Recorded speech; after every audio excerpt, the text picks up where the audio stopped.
Buenos dias, amigos. I really miss you and I hope you're doing well. Can you guys believe it's already the month of May? It's May 7th today. It's Thursday, May the 7th. Time sure is going by fast and I really miss you guys. Let's start our day by saying the Pledge of Allegiance. Levántate, por favor. I pledge allegiance to the flag of the United States of America and to the republic for which it stands, one nation, under God, indivisible, with liberty and justice for all. All right, let's say our prayer. I think I'm going to do hands like this today. God, thank you for this day. Thank you for the weather, the warm sun, and the rain that we've been having too that we need. Just pray that everyone is cozy at home, enjoying their families. Please be with us all and help us all to feel fabulous and special. Amen. All right, so now we're just reviewing things. We've gone through all of our letters. We've gone through numbers. Well, now we're just reviewing all the things because summer's about to start. Are you guys ready for summer? Yeah, I am very ready for summer to start. I am ready for the warm weather and the sunshine and the blue skies that we have in Florida because I love the summer. I love it so much. Okay, so this week we are talking about weird, wild, and wacky animals. Not just your regular animals. We talk about them too anyway. They're awesome. But we're talking about weird and wild and crazy animals. And the animal that I picked is a snail. And the reason that I picked a snail is because we see them at our school. And I have never really seen very many of them in my life before moving to Florida. And they're always in our school. We also have frogs at our school, but usually those are more in the fall. But in the spring, we see all of these amazing snails. And I'm gonna have a whole other video on snails. But I want you guys to watch this book. I don't have the book. I'm gonna get it someday, but I haven't been able to get it mailed yet. And it's called Swirl by Swirl. And I put it on the books part of our YouTube channel. So if you go there, you'll see a video called Swirl by Swirl. And it's just a really beautiful book. And it talks about things that make swirls, which are really amazing in our world, in art and in math and in science. So watch that video because it's worth your watch. Let's talk about our Spanish lesson. We have learned so many names of so many animals in Spanish, and colors and animals and shapes and all kinds of things. So let's go through our book, okay? That's great. There you go. There's the pictures. You see it? And it says, La hora del juego. La hora del juego. Playtime. So they're in their house playing. Look, there's an animal. That's not a wild and crazy animal. It's el caballo. Caballo. The horse. La oveja. And that is the sheep. La vaca. And that is the cow. La gallina. And that's the chicken. El cerdo, which is the pig. And then we have a couple of things for playtime too. We have el tren. I know a lot of you guys like to play with trains. And los ladrillos. Los ladrillos, and those are blocks. Let's see if we can find all of those things in the picture, okay? So look at the picture. La caballo. Can we find it? Where is it? ¿Dónde está? ¿Dónde está? There it is. How about la oveja? La oveja, the sheep. Here are the sheep. La oveja. La vaca. Oh, la vaca.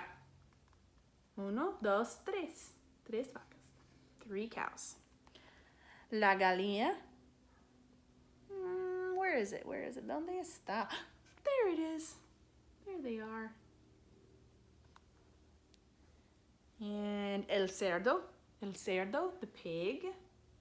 ¿Dónde está el cerdo? Do you guys see? Oh, look, gallina. There it is right there too. That's the one that matches. I didn't even see it at first. There they are. There are the pigs. All right, el tren. And los ladrillos. ¿Dónde está? Oh, they're on the floor over there. The kids are playing with them. All right. There's the family in our Spanish lesson for today.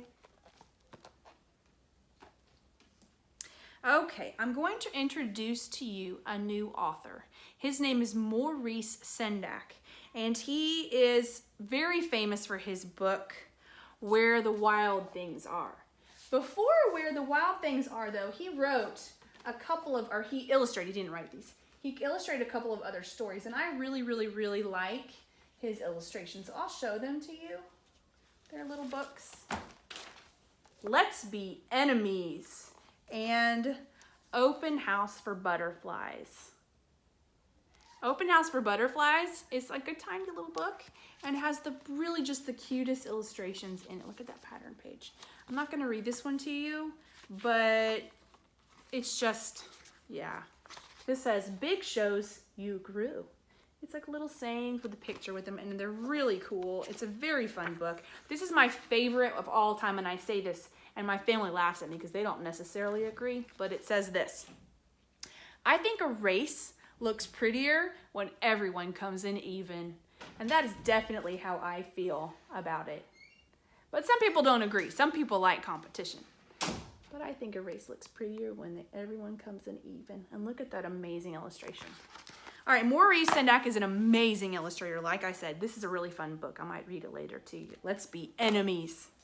But I'm definitely going to read this book to you right now because you know how we talk about this in class? If it has this little medal on it, that means that it won an award. And this won the Caldecott Medal the year that it was written. That means that it is amazing, the Caldecott Medal. So if you see a book with a really cool medal, silver or gold, it's generally a book worth reading. Where the Wild Things Are by Maurice Sendak. The pattern page in this is super cool. It has what we call cross-hatching in it, and that's where you draw lines like this, cross-hatching. You guys ready for it? Are you ready? Look at that, you guys. Isn't that cool? He uses a lot of cross-hatching in his art. A lot. Let's see if it is the same on the back as it is on the front. And there it is. Look at those beautiful, I think they're the tops of trees, to be honest. That's what I think they are. Now, the reason I'm reading Where the Wild Things, well, one of the reasons, is because we are talking about crazy and wild animals. And this book is about wild things. Do you guys know, before I get started, do you guys know that there are animals in real life that are crazy? And we're going to learn a lot about them this week, like the duck-billed platypus, for example. Miss Rachel is taking that one and running. It's so cool and exciting. But then there are also what we call mythological creatures. So the unicorn, the dragon, my favorite right now, which is the trolls. I don't know if they would be considered animals or not because they talk like humans, but they're tiny and they're mythological. That means they're not actually real, but they're awesome to talk about anyway. So in our packet this week, I actually put a picture of Poppy, the troll, because I almost put it in last week because we were talking about rainbows and bubbles and what is Poppy all about, but rainbows and bubbles. But I waited to send it this week. I hope you guys enjoy it. Maybe send a picture of yourself coloring it or it done. I really want to see it. I would love to see it. Okay, back to what we were doing, guys. Where the Wild Things Are. Stories and pictures by Maurice Sendak. I'll show you the picture and then I'll read it. Okay? The night Max wore his wolf suit and made mischief of one kind and another.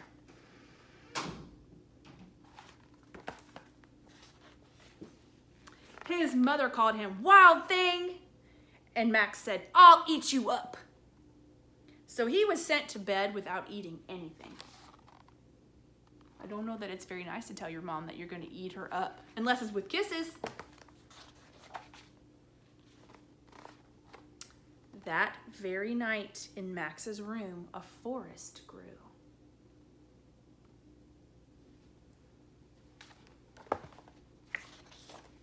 And grew.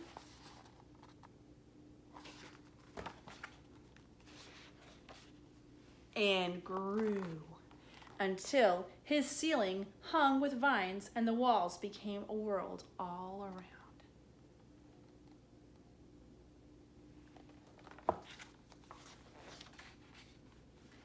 and an ocean tumbled with a private boat for Max, and he sailed off through night and day. Look at his boat. His boat says Max. I know somebody named Max. And in and out of weeks and almost over a year to where the wild things are.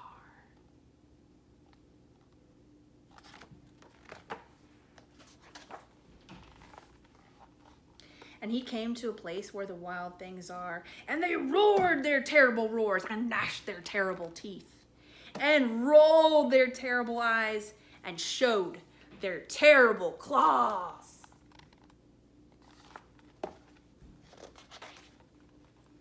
Till Max said, "Be still," and tamed them with a magic trick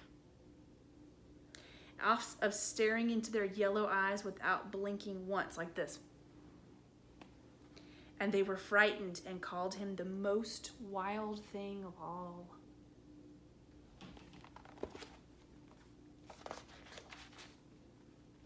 And made him king of all the wild things. "And now," cried Max, "let the wild rumpus start." Look at his cool crown, you guys. The wild rumpus. And this picture has no words. It just shows a picture of the wild rumpus. What is a rumpus? Do you think it's like a party? Or a dance? Or all of the above? And there they go, look. Looks like it lasted for a long time. Now they're hanging in the trees. And the sun came up. And here they are again. Man, this wild rumpus lasted a long time. "Now stop," Max said, and sent the wild things off to bed without their supper. And Max, the king of all wild things, was lonely and wanted to be where someone loved him best of all.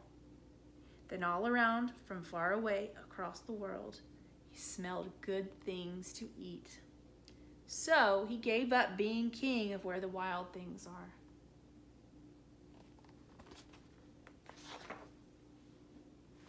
But the wild things cried, "Oh, please don't go. We'll eat you up, we love you so." And Max said, "No."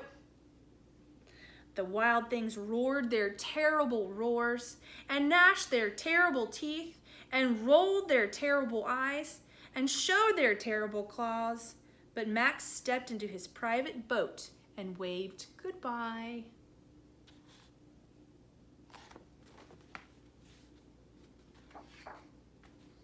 And sailed back over a year and in and out of weeks and through a day. That is a beautiful illustration. Maurice Sendak is an amazing artist.